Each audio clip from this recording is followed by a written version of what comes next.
sini kita juga mula tangani maintenance ataupun penyelenggaraan loji-loji rawatan. Sekarang ni tidak ada lagi loji rawatan yang rosak sebagaimana tahun 2012-2013 dulu. Banyak sebenarnya loji rawatan kita rosak menyebabkan disruption. Itu pun kita dah ikut on schedule dan penggantian pipe yang panjang tapi kita buat perlahan. Dan sekarang pencemaran. Dan pencemaran ni sebenarnya projek tu kita dah launch 2020 tapi kerana COVID kita tak dapat status segera dan perlu, kita tak dapat laksanakan projek. Dan projek tu telah dapat dilaksanakan pada tahun 2021. Sekarang sebahagian projek tu dah mencecah 50-60% selesai. InsyaAllah Oktober ni akan selesai. Macam mana kita buat? Maknanya kalau ada bercemar, kita divertkan air yang tercemar, kita sedut daripada kolam takungan yang telah kita buat. Dan mungkin boleh bertahan di antara 5 hari sehingga 2 minggu di beberapa loji rawatan. Ini contoh macam mana saya sebutkan, kita bukan buat action turun ke bawah sahaja menyelesai, tetapi kita cuba selesaikan akarnya. Dan mungkin betul kata saudara, kita tak explain, tapi saya dah try explain. Tapi explanation tu dia tak boleh terang dengan cara lok-lak. Dia kena terang dengan teliti dan detail seperti ini. Dan kadang-kadang memang agak membosankan, tapi saya percaya orang boleh tangkap dan boleh faham. Tapi saya akan cuba mengulang-ulang lagi hal ini, termasuk muncul di TikTok 2 minggu sekali ataupun seminggu sekali.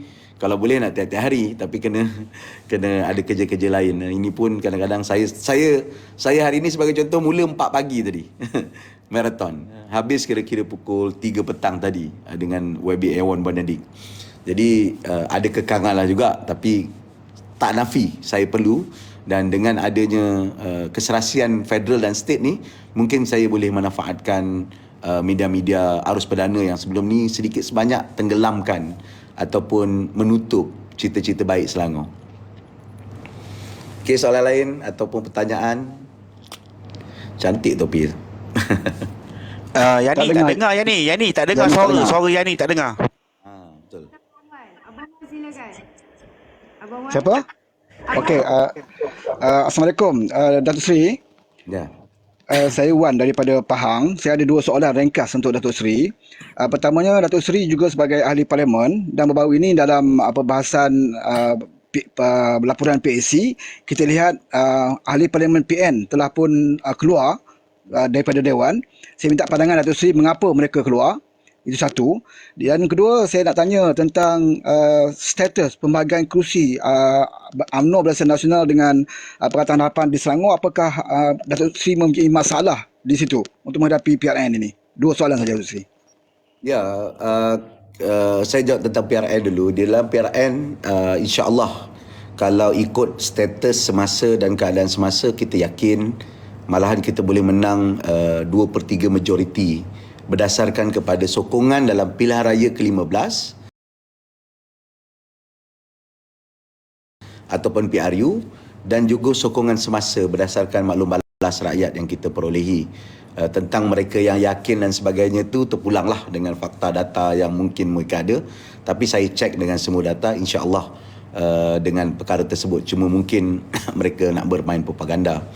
Tentang kedua, tentang pembahagian kerusi, ia berjalan dengan baik. Malahan daripada 56 kerusi, saya boleh katakan kita dah selesai 53 kerusi. Maknanya daripada 53 kerusi itu dah confirm dah. Hampir pasti dengan tak pasti itu hari penamaan calon lah yang betul-betul pasti. Hampir pasti mana parti yang bertanding dan sebagainya. Dan kita ada lagi sedikit permintaan 3 kerusi, khususnya permintaan Barisan Nasional. Jadi dengan peratusan yang tinggi itu, saya percaya ia boleh dimurnikan dengan kaedah yang lebih damai dan harmoni dalam masa terdekat. Dan kita serahkan kepada PM dan TPM untuk menyelesaikan hal tersebut, dan pimpinan saya dah maklumkan untuk patuh dan sedia untuk bekerja, kerana kemenangan adalah lebih penting berbanding dengan sentimen dan juga berbanding dengan sentimental isu yang dibangkitkan. Kita cuba, bukan mudah, saya tahu di bawah dan sebagainya, tapi kita harus menggendong nilai perpaduan yang dicernakan di peringkat persekutuan, kerana itulah yang sebenarnya menstabilkan keadaan politik di peringkat persekutuan sekarang ini, yang rata-rata rakyat sangat selesa dengan kestabilan itu walaupun tidak lagi lengkap sepenuhnya proses kita memulihkan ekonomi negara yang terjejas disebabkan oleh COVID-19. Soalan lain adalah berkenaan dengan berkenaan dengan laporan audit. Saya pun tak faham. Hampir semua wakil rakyat termasuk Datuk Azalina sebut dia pun tak faham kenapa PN tak nak bahas isu itu dengan pelbagai alasan lah. Sebab ketika PAS menjadi pembangkang pun mereka menggesa agar laporan audit dibahaskan. Dan kita minta untuk dibahaskan. Selepas dibahaskan, secara detail dan rincinya boleh dibawa ke dalam PAC. Itu juga yang berlaku di dalam Dewan Negeri Selangor sebenarnya. Dewan Negeri Selangor, setiap perbahasan dan juga perkara PAC dan juga jawatankuasa tetap yang kita wujudkan itu, pembentangannya dibahaskan. Dan selepas itu laporannya dibahaskan. Dan ia tidak bertentangan dengan undang-undang. Walaupun perkara itu tak pernah dibuat, tetapi kalau ia untuk kebaikan, saya rasa tidak ada salahnya. Kita dengar perbahasan yang dibuat. Bukanlah ingin menjurus menuduh sesiapa. Jadi saya tak rasa mereka mungkin rasa bimbang, mungkin rasa takut. Sebab sebahagian keputusan-keputusan itu dibuat pada zaman PN menjadi pentadbir dan pemerintah sewaktu COVID-19. Ada perkara yang agak mencolok, antaranya pembelian ventilator yang dibangkitkan. Bukan saya seorang bangkitkan, ada ramai bangkitkan yang kelihatannya tidak perform. Kena disemak kenapa dia tidak perform. Kalau pada tahap tersebut menteri-menteri kabinet PN boleh saja jelaskan tentang keadaan tersebut. Apa yang dibahaskan di dalam kabinet sebagai contoh. Tapi mereka mensia-siakan peluang tersebut menggunakan alasan-alasan teknikal dan tak katakan tak pernah dibahaskan. Sedangkan dulu ahli-ahli pembangkang selalu membangkitkan laporan audit negara di dalam perbahasan mereka supaya ia dijadikan isu lah ataupun dijadikan perhatian pihak kerajaan untuk menjawab. Dan ia dijawab dengan penuh berhemah oleh YB Azalina tentang perkara-perkara tersebut dan spirit yang ada. Saya rasa ia perkembangan yang sangat sihat di Parlimen apabila ada keterbukaan kepada perbahasan dan ada peringkat jawatankuasa yang mana akan memperincikan dan kemudian laporan itu akan dibincangkan semula. Jadi saya ingat hal tersebut tak mungkin mereka terperanjat ataupun takut-takut atau hanya mencari alasan untuk mengelak daripada menjelaskan hal yang sebenar. Cakap terlalu slow nanti orang tak dengar pula. Silakan Abang Haji. Abang Haji silakan. Okey. Assalamualaikum Datuk Seri ya. Saya Ajib daripada saya asal Perak meletak di Kelantan lah. Saya ingin ada dua soalan kepada Datuk Seri lah. Iaitu pertama, dengan kebijaksanaan pentadbiran PH di Selangor ni, nak minta Datuk Seri cuba majukan kawasan luar bandar tu untuk kita menjunjung prinsip PMF iaitu membasmi kemiskinan.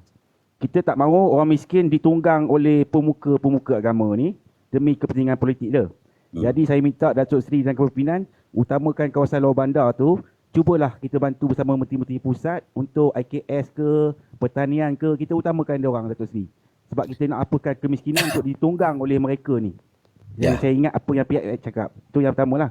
Lepas tu yang kedua ni minta Datuk Seri lah dalam masa 5 tahun selepas PRN ni kalau sekiranya menang, kekalkanlah pentadbiran yang baik, membela nasib rakyat ni. Jadikanlah itu asas-asas kepada perjuangan PH di Selangor. Kiranya pemimpin BN join bersama sekali, mereka mesti mengutamakan rakyat dan tidak mengutamakan diri sendiri dalam kuasa yang diberikan oleh rakyat. Itu saja Datuk Seri. Okey, baik. Mungkin Datuk Seri dah dengar punya tu. Dengar Datuk Seri soalan yang kedua tadi. Dengar. Okey, baik. Okey ya. Yang ni saya turun dulu ini. Okey, soalan pertama berkenaan dengan luar bandar. Kita sememangnya telah baru saja melancarkan Sabda. Sabda ni adalah Sabak Bernam Development Area. Saya kena explain panjang sikit ya, Cik Ani. Saya harap semua jangan tertidur pula. Okey, begini. Sebaik saya jadi Menteri Besar, selain daripada saya laksanakan kajian terhadap program-program kebajikan itu adakah sampai kepada sasaran menyelesaikan masalah, kita juga melihat tentang pembangunan ekonomi negeri Selangor.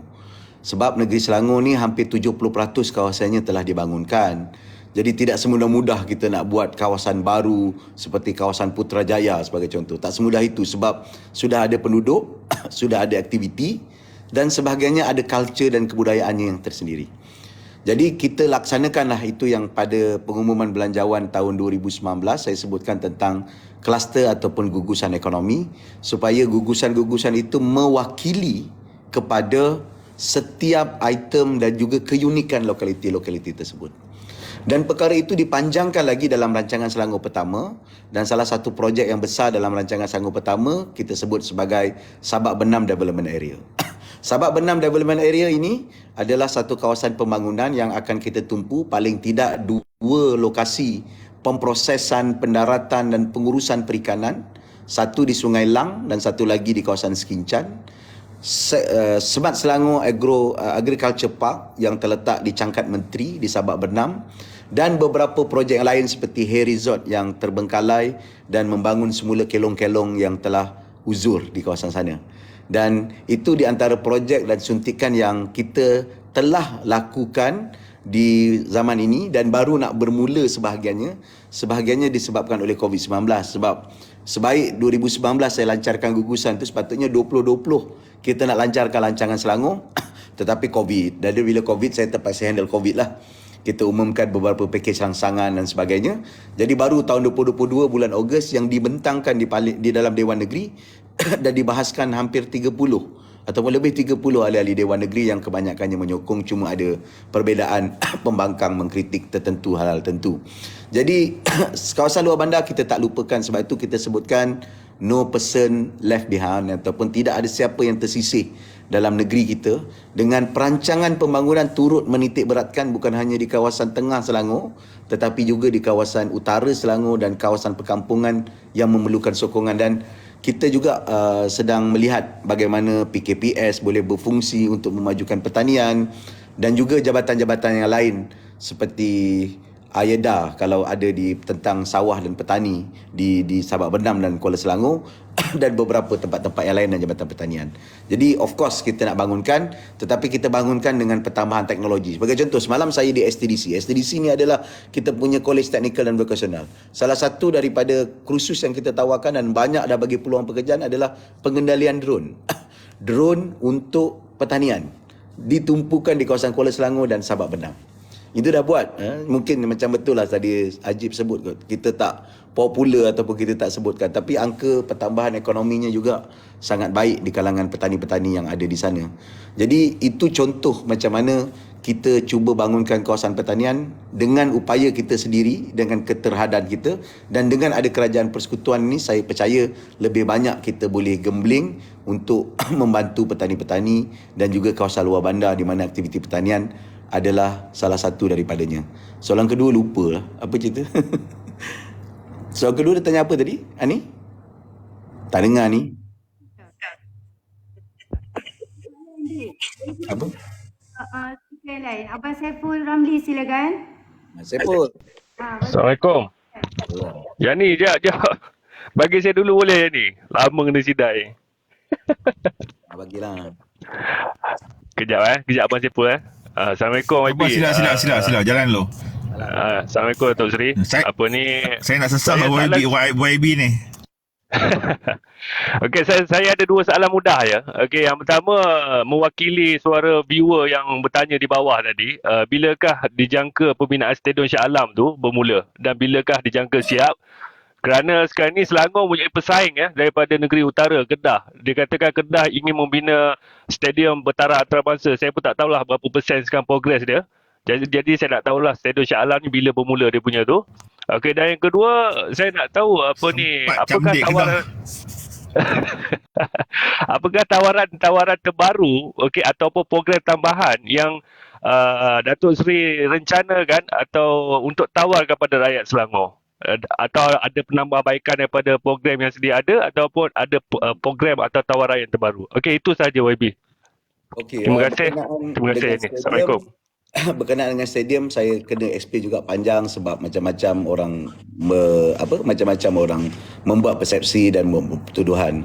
Sebagainya kita dah terangkan berulang kali dalam dewan pun saya dah terangkan, tapi macam biasalah mereka nak bangkitkan di tempat lain dan medium lain.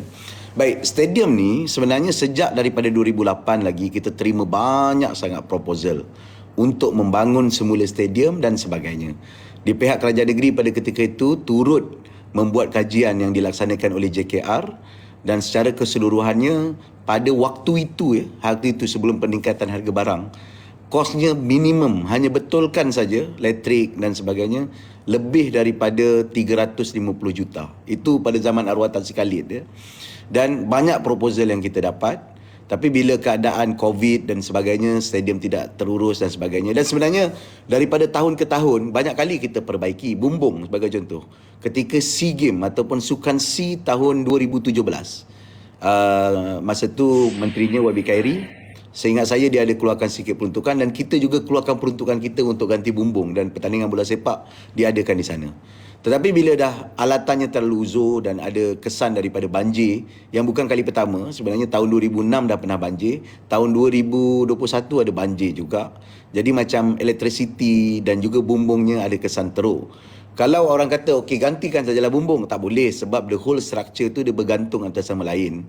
Jadi selepas kita menilai, menyemak semua laporan itu, akhirnya kita setuju untuk membina baru dengan kapasiti dan pameran yang kita buat. Alhamdulillah pameran tu dapat maklum balas yang sangat positif. Cuma bila nak dibuat? Sekarang ni kita pada peringkat akhir sebab pihak yang ingin memajukan menawarkan harga dan kita sedang menyemak balik BQ tersebut yang ditawarkan oleh mereka sebab kita tak nak mereka membuat lebihan ataupun mendapat ataupun mengenakan harga yang sangat tinggi sebab akhirnya kita juga yang terpaksa membayarnya kembali ataupun kita terpaksa swap dengan tanah. Dan yang kedua, kita yakin perobohan itu boleh dibuat sekitar bulan 9 atau bulan 10 setelah KM ataupun kebenaran merancang dibuat. Sekarang kita dah benarkan satu tahap dulu iaitu perobohan dan selepas itu kita nak tengok pula pembinaan fasa demi fasa. Siap dijangka tahun 2026, kita masih lagi on schedule. Diharapkan kita boleh siap pada pertengahan tahun 2026 sebagaimana dalam planning yang kita ada. Tu yang tentang stadium lah. Yang lain apa lagi? Apa tadi yang kedua? Tak dengar Cik Ani? Ya Allah. Tak dengar. Tak dengar Yani. Tak dengar yang ni. Apa yang kedua tadi? Lupa siapa? Dia tanya pasal apa tadi? Tak apa YB, dia dah turun. Kita teruskan dengan siapa dulu? Sabang Saiful dulu. Cepul.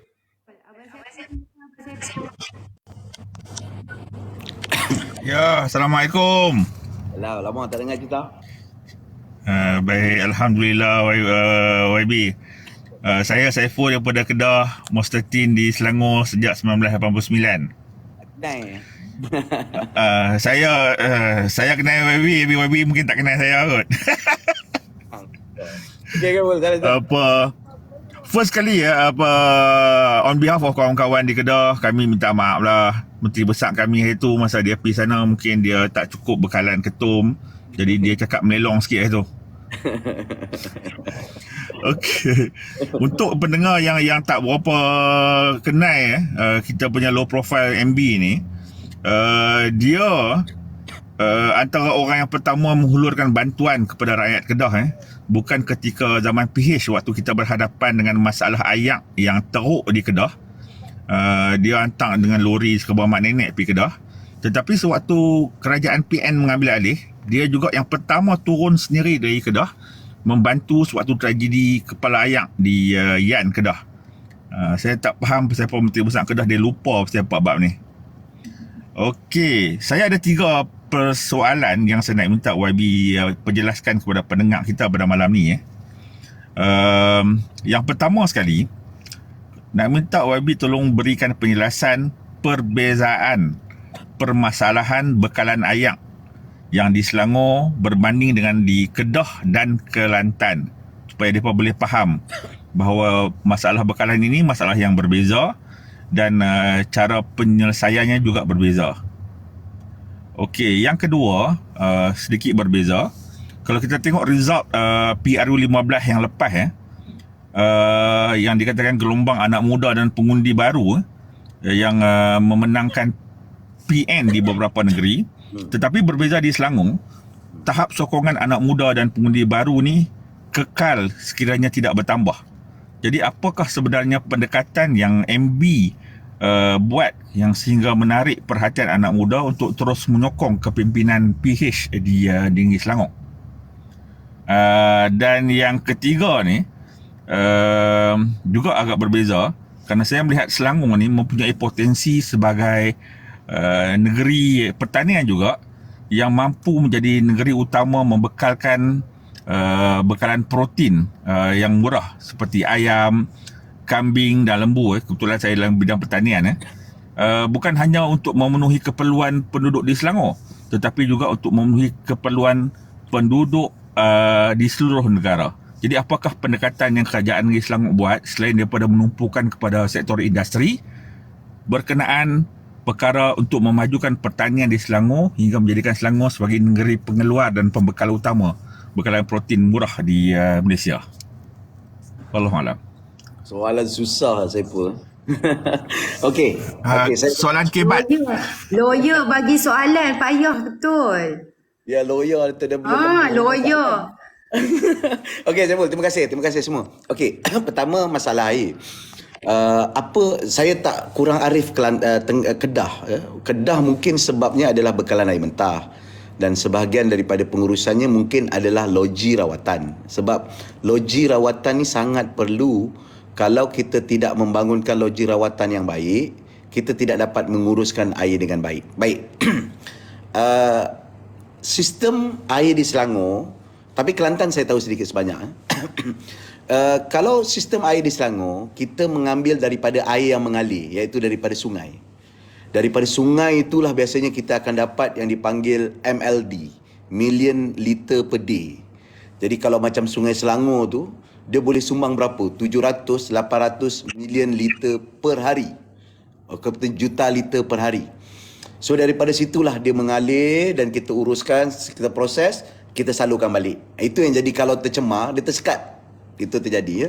Tapi paling tidak kita dapat ekstrak ataupun dapat sedut air itu dan air itu berterusan dan kita kalau kita tak uruskan dengan air itu ataupun kita tak uruskan air yang mengalir itu ataupun daripada sungai, kemungkinan kita tak cukup bekalan air mentah. Itu yang pertama. Dan seterusnya di negeri Kelantan, saya dimaklumkan bahawa mereka tidak menggunakan air sungai sebahagiannya. Ada sebahagiannya menggunakan air bawah tanah. Air bawah tanah ni kita tak nampak. Ada prediction tapi tak accurate atau tak tepat. Bila tak tepat, dan itu yang kadang-kadang kita gali, kita sangka ada 12 million tan gallon air contohnya. Rupanya hanya sebahagian. Sebab yang ada tu hanyalah perception yang tidak tepat sebab kita tak boleh masuk dalam tanah teroka apa yang ada. Tapi air dekat sungai kita nampak. Itu yang bezanya. Dan akhirnya juga dia akan bagi kesan. Kesannya apa? Kesan air bawah tanah yang disedut terlalu banyak. Macam Kelantan sebenarnya mereka percaya kepada air bawah tanah. Dia akan menyebabkan tanah itu akan mendap later atau lately.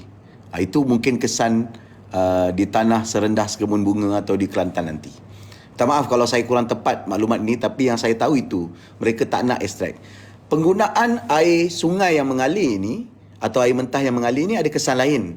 Kesannya ialah kita kena membina loji rawatan yang mempunyai kapasiti yang besar. Kapasiti yang besar daripada segi perawatan. Sebagai contoh, loji rawatan Sungai Rasau yang kita baru luluskan projek dia tahun 2021 atau 2022. Projek dah mula dah sekarang. Kita akan ambil daripada Sungai Kelang. Air ni dia ada level-level dan ada tahap-tahapnya lah. Dia ada tahap 1, tahap 2, tahap 3, tahap 4, tahap 5. Semakin tinggi tahap tu, semakin tinggi pencemaran. Jadi macam kadar air ataupun sungai yang biasanya boleh diekstrak dan boleh diabstraksi air ataupun boleh disedut airnya dan diuruskan dan diproses ialah pada level 3. So Sungai Kelang sebenarnya dalam tempoh 10 tahun kita dah naikkan level dia kepada level 3. Sebelum ni level 4, level 5. Sebab kita bersihkan, kita kutip sampah dan sekarang dah boleh abstrak. Tetapi dia tak macam sebaik sungai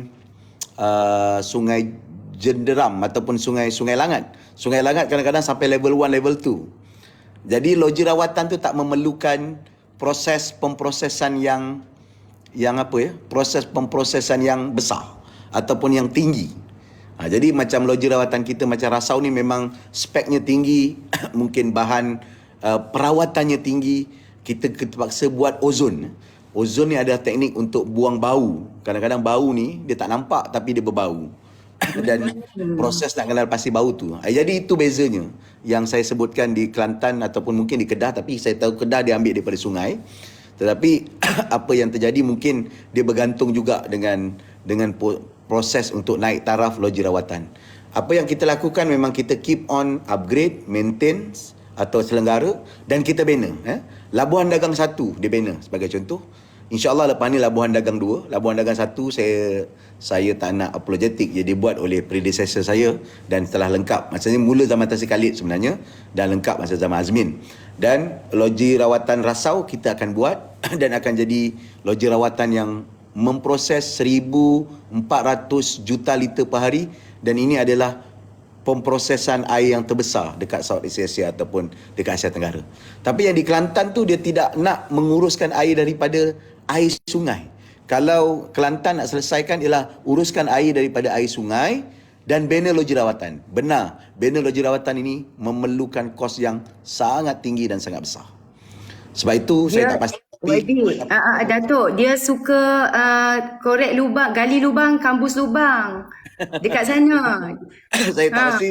Tapi itulah, dan sepatutnya ia boleh diselesaikan sebenarnya, ataupun paling tidak proses itu boleh dibuat ketika PAS menjadi pentadbir di peringkat pusat, lagipun menterinya adalah Tuan Tolman. Tapi saya tak nak tahu sebab saya tak tahu detail, tak adil kalau saya komen. Tentang baling, tentang apa yang kita bantu tu kita bantulah. Saya percaya rakyat secara majoriti nampak apa yang kita buat. Tang dia nak corner, dia nak attack, up to him. Sebab kadang-kadang ujah PN ni senang. Macam Tan Sri Mahyudin bila dia attack Anwar dapat dana sampai 15 juta, Anwar balas balik dengan saman. Jawapan mereka itu ucapan politik. Sama macam Sanusi bila dia sebut, yalah saya sebagai menteri besar lain, saya sebagai pengarah pilihan raya lain. Berat macam tu. Takkanlah ada dual personality pula. Susahlah. Kita ni kena seorang yang koheren daripada segi otak kita. Tapi terpulanglah kalau dia rasa cara tu dapat tarik orang, silakan. Tapi saya percaya majoriti orang waras, rasional dan akan memilih dengan cara yang betul. Tentang undi anak muda, apa yang saya sebut tadi, kita tidak berhenti daripada menyantuni semua termasuk anak muda. Yang saya sebut tadi tentang tuition. Ya, saya memang tak ada gambar pergi kelas tuition. Tapi 10,000 yang berlatih dapat tuition percuma. Yelah, kalau mereka tak terima kasih pun mereka tahu bahawa kita buat. Sekarang ni ada 60,000. Dan sebenarnya kita turut lancarkan program. Sebagai contoh RIDE, Inisiatif Roda Darul Ehsan. Mula-mula program tu adalah untuk kita pastikan semua penunggang-penunggang e-hailing ni ada lesen. Dan bila kita nak lancarkan, kita semak balik sebenarnya mereka ada lesen. Jadi kita turut bantulah bagi 500 dan RM50. Maknanya 550 adalah simpanan KWSP, dan kita deal dengan SOKSO, mereka juga didaftarkan dengan SOKSO. Dan mungkin ini memberi manfaat. 3,000 sepanjang 3 tahun 9,000 lebih mendapat manfaat. 19,000 telah memohon program tersebut, tapi kita dapat melayan sekitar 9,000. Mungkin berapa? 50% sampai lebih kurang.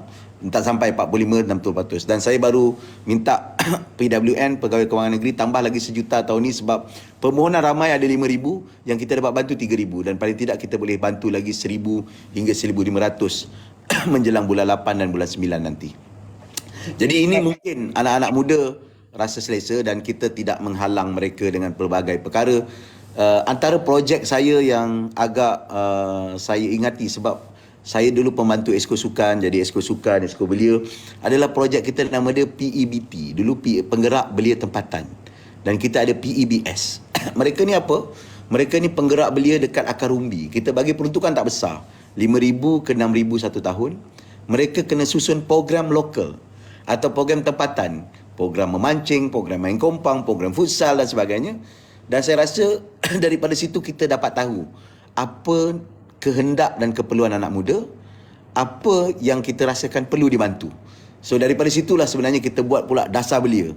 Kita buat pula ride, kita buat macam-macam perkara sebab kita menjalinkan networking itu yang tersusun daripada akar sampailah di bawah. Dan sekarang ni bila kita baik dengan majlis belia dan sebagainya, saya rasa maklumat tersebut akan lebih banyak dan maklumat yang banyak tu akan boleh kita proses untuk kita pilih mana satu yang betul lah. So dia kembali kepada dasar Cik Saiful. Dasar apa yang kita buat, adakah ia sampai, adakah ia manfaat, adakah dia cuma melepaskan batuk di tangga, dan kita kembali kepada isunya, adakah kita selesaikan masalah. Ya, terbaik. Datuk, silakan Joker. Elok.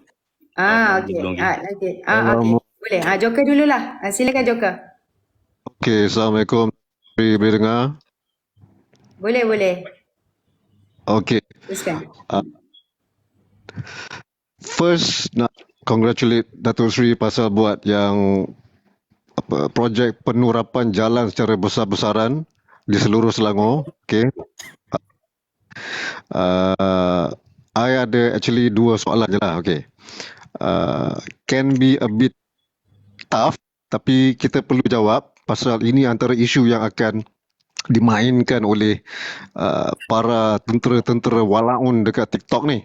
Okey, so soalan mengenai projek Selangor Maritime Gateway daripada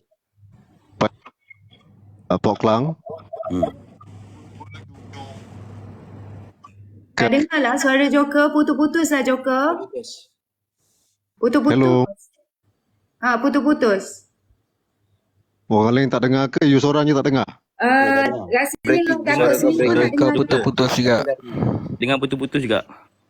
Okey, Putus-putus. Okey, bagi zombie dulu lah. Joker tunggu sekejap. Bagi zombie dulu. Tapi saya boleh jawab Joker tadi sikit. Saya dah tahu dia nak ke mana. Okey, isu ni sebenarnya dah mereda bila saya buat satu kenyataan media ataupun saya buat statement terus di parlimen pada ketika itu menjelaskan kedudukan tentang Selangor Maritime Gateway. Ini sekali lagi saya terpaksa explain sejarah ya.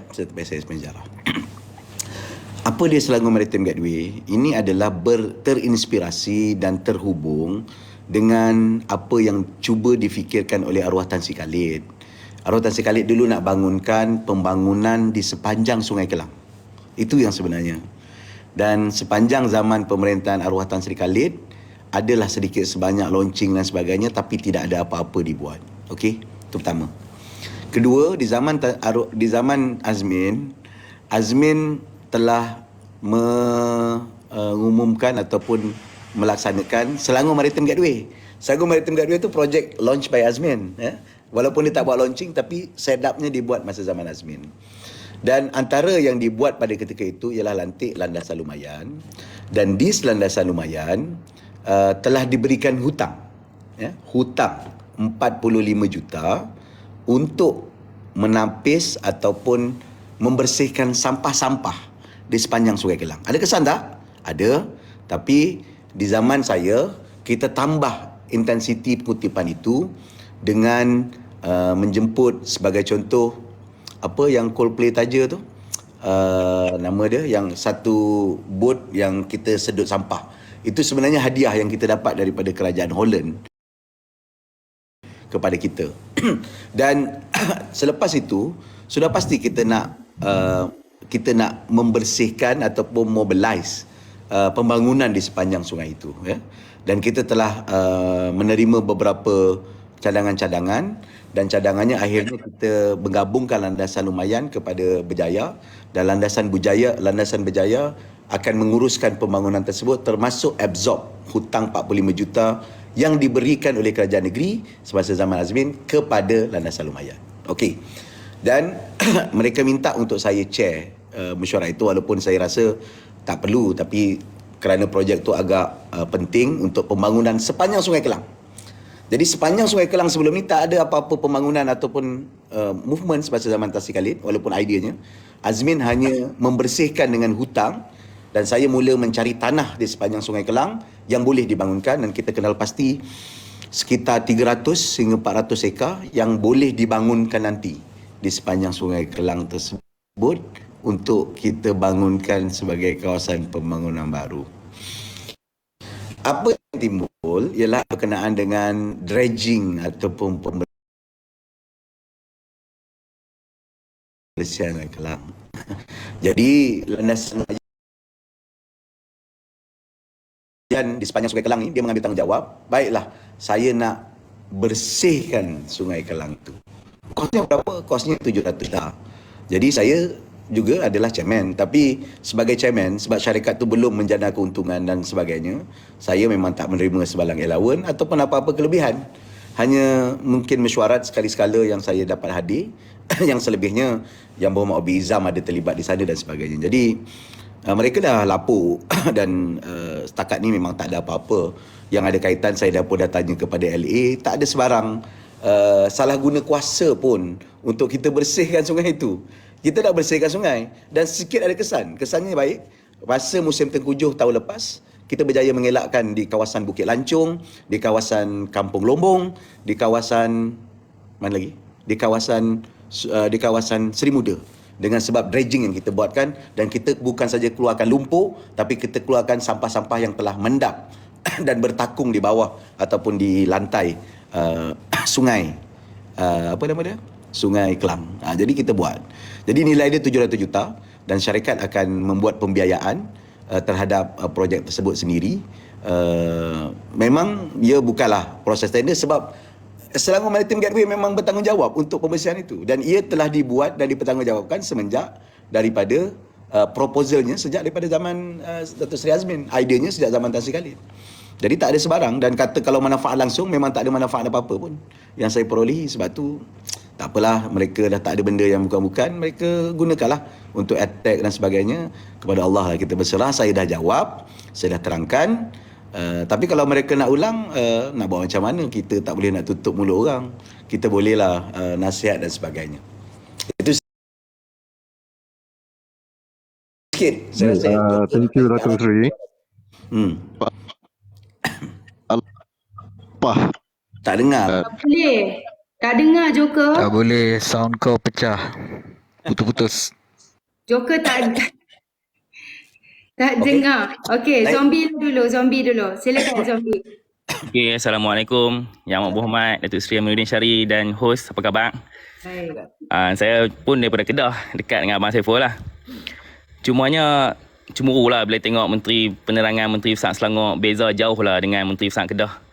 Cumanya kalau sebut pasal Menteri Besar Kedah ni, saya nak kaitkan dengan satu petikan daripada William Shakespeare lah. Dia ada cakap, a fool thinks himself to be wise, but a wise man knows himself to be a fool. Cuma itu satu nyataan lah. Dan soalan saya kepada Yang Amat Berhormat, sejurus andai kata Datuk Seri diberi mandat sekali lagi untuk pilihan raya negeri Selangor dan menjadi MB Selangor, apakah dasar yang akan diutamakan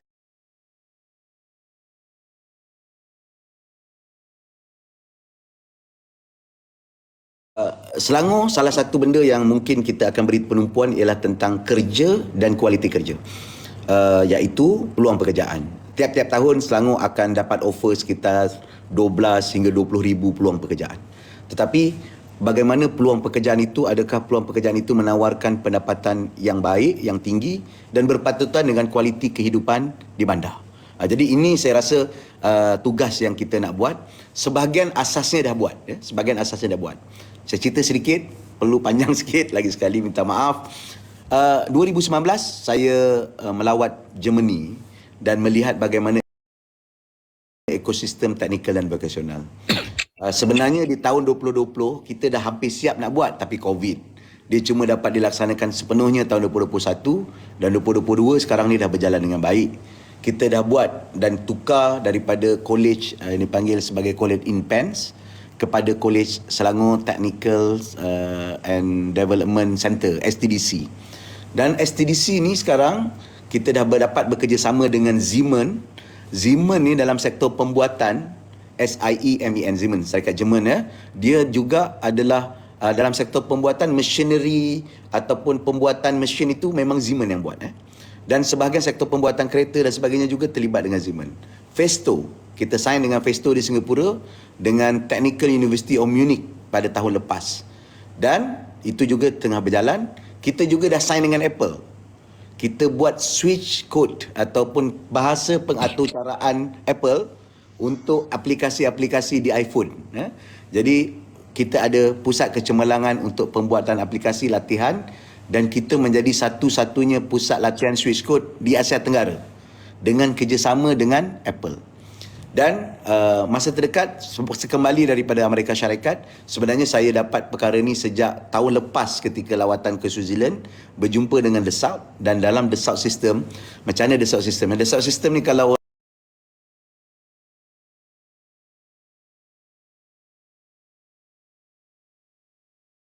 orang yang belajar engineering, dia kata macam AutoCAD lah, ataupun simulation terhadap sesuatu sektor pembuatan. Rangka kita nak buat satu alatan macam kereta, macam kapal terbang, dia ada simulation, dia ada bentuk bangunan sampai ke bangunan dan sampai ke city. Dassault System. Dan Dassault System insya-Allah dalam bulan 8, bulan 9 kita akan muktamadkan agreement. Inilah bentuk kerja yang berkualiti, yang boleh menawarkan. Sebab sektor pembuatan kereta sebagai contoh, hampir 100% di Malaysia menggunakan Dassault System untuk mereka bentuk kenderaan dan juga menguji kenderaan mereka. Dia dalam bentuk digital. Istilahnya adalah digital twin sekarang ni. Jadi apa yang berlaku, insya-Allah dengan kerjasama-kerjasama seperti ini, dengan Siemens kita dah dekat 300 ke 400 orang, dengan Festo dah dekat 400, dengan Apple kita dah latih dekat first batch 60 ke 70. Baru-baru ni tim daripada kita pergi ke Indonesia sebab Apple juga buat perubahan di Indonesia. Tim Indonesia juga visit kat kita.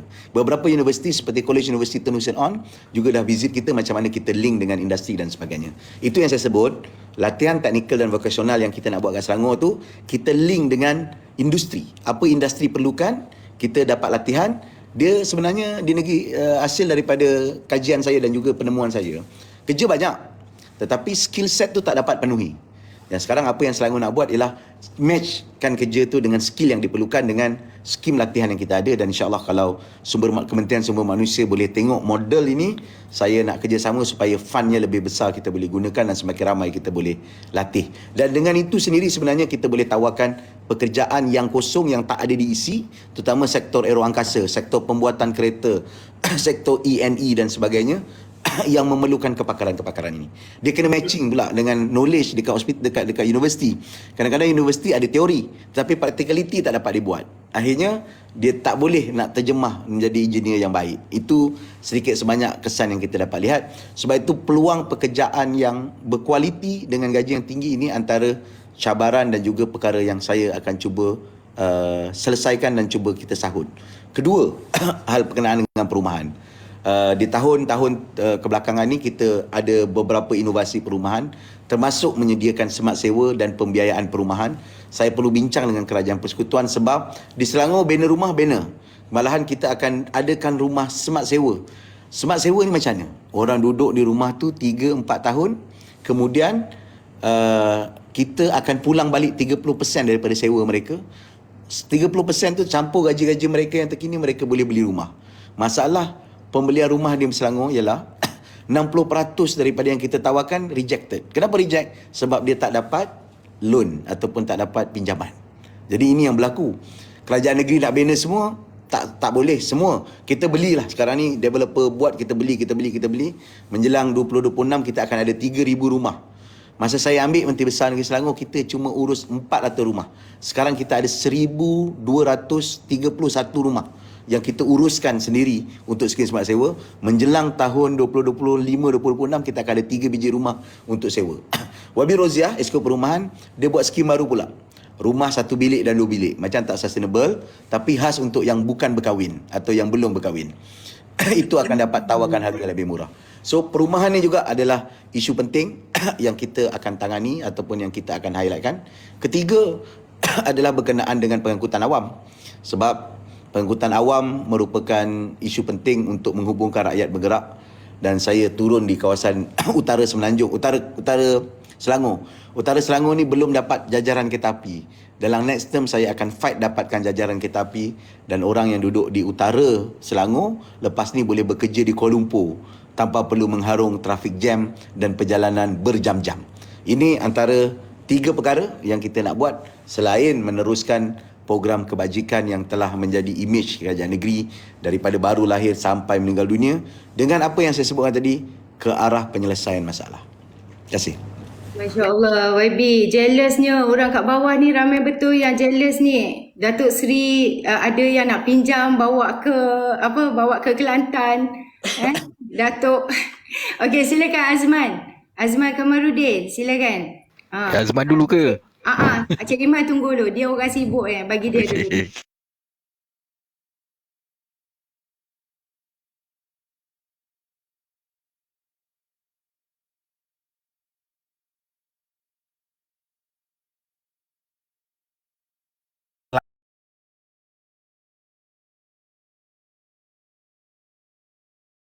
Selangor 1 yang mana saya nampak kita macam agak kurang sikit lah Datuk Seri untuk kita exposekan setakat mana perkembangan RS1 ni, sebab dia merupakan yang saya nampak adalah satu-satunya negeri yang mana kita ada pelan jangka masa panjang untuk jadi kita punya blueprint supaya dia jadi satu kita punya garis panduan untuk membangunkan negeri. Itu yang pertama lah sejauh mana perkembangan dia RS1 ni.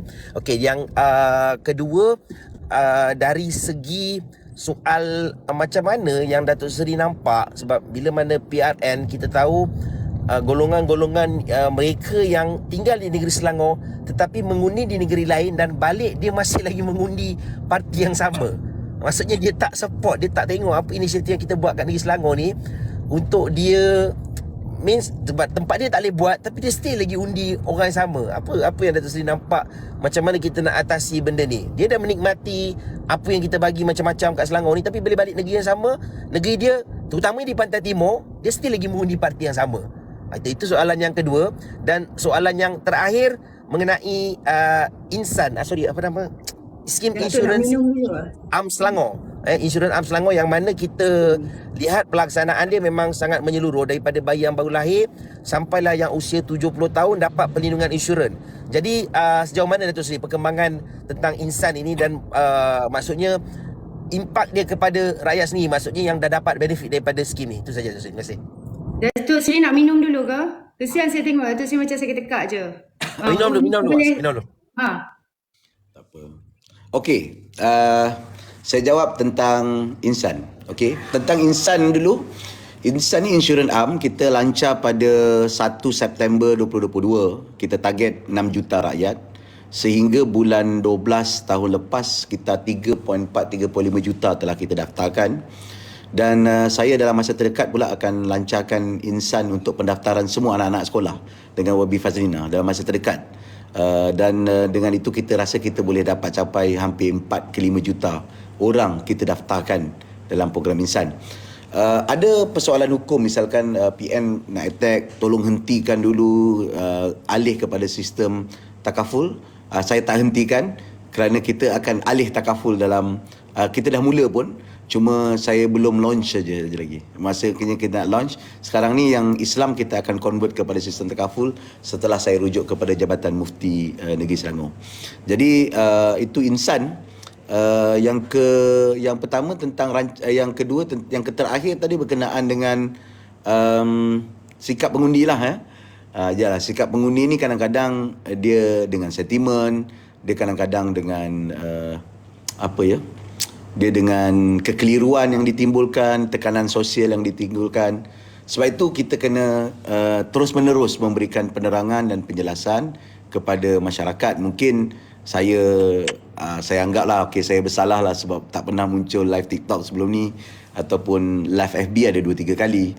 Tapi kalau maknanya daripada masa ke semasa kita kena terangkan konsep. Kadang-kadang konsep-konsep tu kadang-kadang dikelabui sementara. Dan kadang-kadang kita pula kempen. Kadang-kadang kita kempen tu kita menghina. Saya masih ingat dulu pengalaman saya pergi kempen di Sarawak. Selepas satu postmortem dibuat, kadang-kadang cara kita terangkan pada diorang ni, lihatlah kamu tinggal jalan ini, kalau di Selangor atau di Kuala Lumpur, jalan ini adalah jalan untuk jalan kandang harimau, kandang khinzir. Dia rasa terhina sedangkan itu kehidupan dia dan selesa dengan kehidupan itu. Jadi the way kita kempen tu pun juga kena berubah. Rather than kita menyerang dan memperlekeh, lebih baik kita terang apa yang kita boleh buat, apa yang kita boleh lakukan. Ini yang saya nampak kalau kita boleh terangkan cara berkhemah begitu, mereka baik. Tapi kalau tapi politik tu bukanlah semurni dan sejernih itu. Kadang-kadang dia macam-macam dia punya naratifnya dan juga permainannya dengan sentimennya. Jadi kita juga kena lihat dan berhati-hatilah. Saya sentiasa mengambil pendirian yang sangat positif terhadap rakyat, iaitu rakyat tidak bodoh. Kalau kita terang dengan betul, mereka akan dapat mengambil maklum. Kadang-kadang kita anggap dia bodoh, lalu kita menggunakan hujah yang dangkal dan main-main, malahan kita juga menghina dan juga memperlekeh kehidupan dia. Sedangkan itu kehidupan dia, itu akan jadi kesan. Okey, rancangan Selangor pertama, perkembangan dengan pelancaran Sabda. Kita dah lancarkan Idris. Saya sebutkan Sabda tadi, Utara Selangor. Selatan Selangor kita ada Idris, Integrated Development Region in South Selangor. Kita namakan sebagai Idris. Kita dah launch pada bulan 3. Projek NCT, kawasan perkilangan pintar dan terurus ataupun terangkum telah mula. Daripada 200 ekar yang kita buka di sana telah mendapat tawaran lebih kurang 60%. Dan kawasannya juga akan berkaitan dengan pembangunan Pulau Keri, iaitu kawasan pelabuhan ketiga yang turut telah dimaklumkan oleh PMX di dalam pembentangan belanjawan.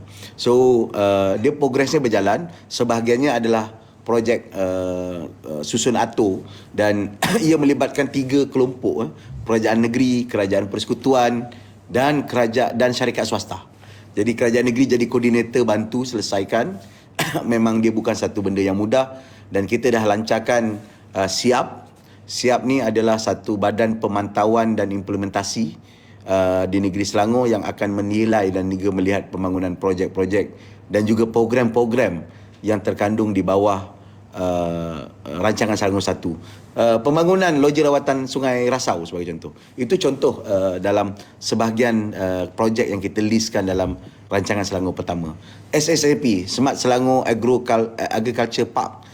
Itu adalah sebahagian daripada projek yang ada dalam rancangan Selangor pertama. Progresnya ada, mungkin nanti saya akan bentangkan sebelum pembubaran ataupun selepas pembubaran dan sebagainya, apakah progresnya dan apakah potensinya, apakah cabaran-cabarannya. Dan menjelang tahun depan adalah ataupun 2 tahun lagi, tahun 2024, kita akan mula bentangkan rancangan separuh penggal. Sebab ia di-launch tahun 2022, sebahagiannya dah mula 2021. Jadi kita akan tengok sama ada kita nak tamatkan 2025 atau 2026. Itu sikit lah. Okey.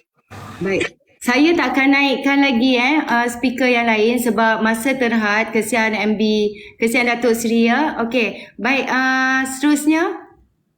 Jadi ini je kita punya speaker-speaker malam ni. Lain kali mungkin MB datang lagi, kita akan itulah. Okey, silakan. Assalamualaikum YB, Hirman daripada Ranting Seri Gombak. Ya.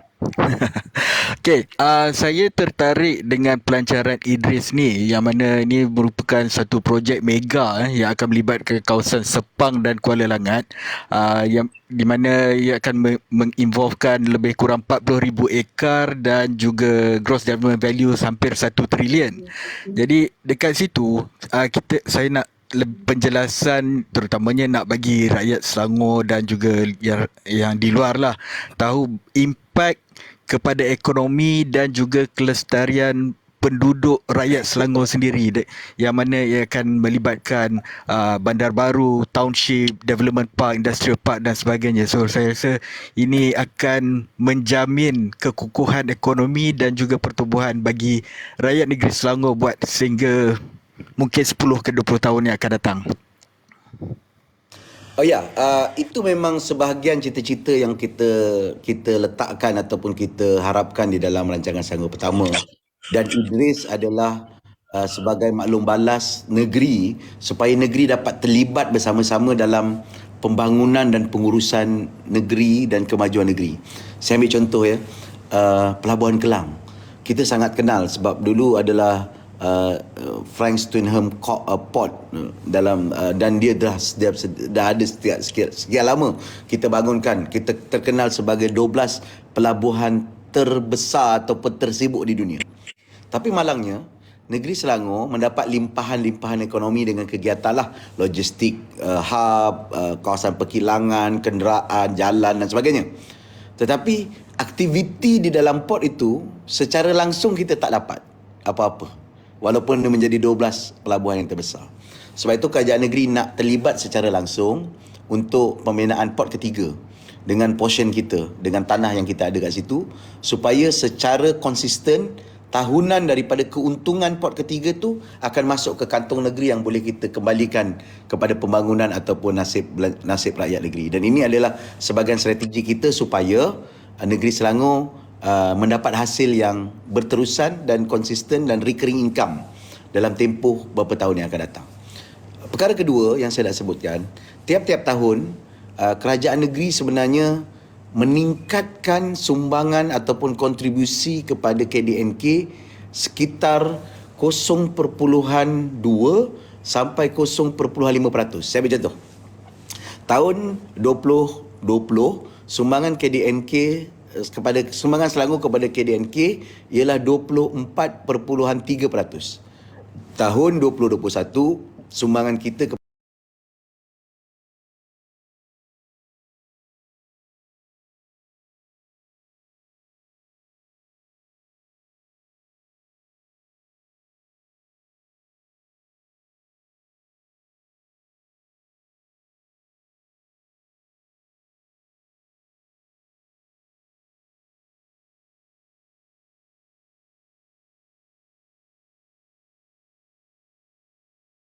3 sampai 0.5.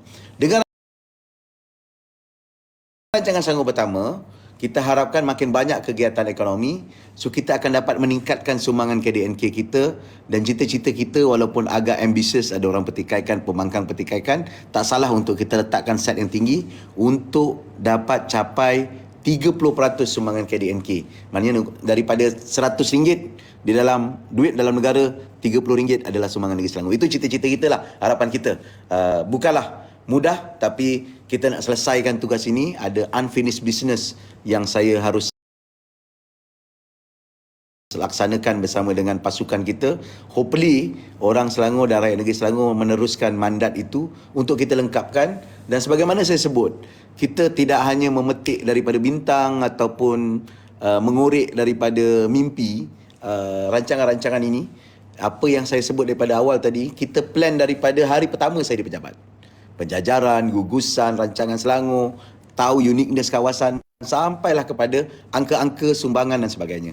Sebab itu saya yakin rancangan Selangor boleh dilaksanakan, insya-Allah, dengan mandat yang ada. Kalau rezeki ada daripada Allah Subhanahu Wa Taala, kita dapat teruskan, kita dapat mengetuai dan meneruskan mandat yang ada.